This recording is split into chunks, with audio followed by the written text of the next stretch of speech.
راه غفلت के मुसाफिर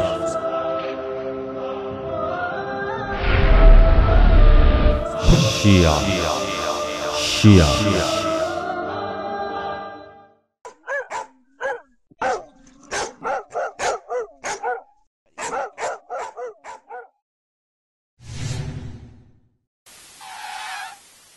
اللهیاری هیچ کسی نیست. اللهیاری در کنار این خیمگاه امام حسین علیه السلام اون دور یک سگ پاشکسته اونجا افتاده، اون اسمش اللهیاریه. اون منم.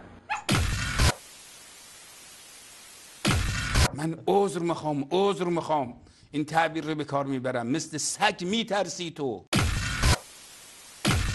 ما سگهای دست شکسته کجا؟ اون انوار ازلی الهی کجا که به ما این فرصت داشته باشه که ما خود را نسبت بدیم، ما خارها خودمان نسبت به اون گلها بدیم، ما ظلمتها تاریکیها سگهای پاشکسته خودمان را نسبت بدیم به اون تجلی انوار الهی. اینم عظمت اهل بیت علیهم السلام.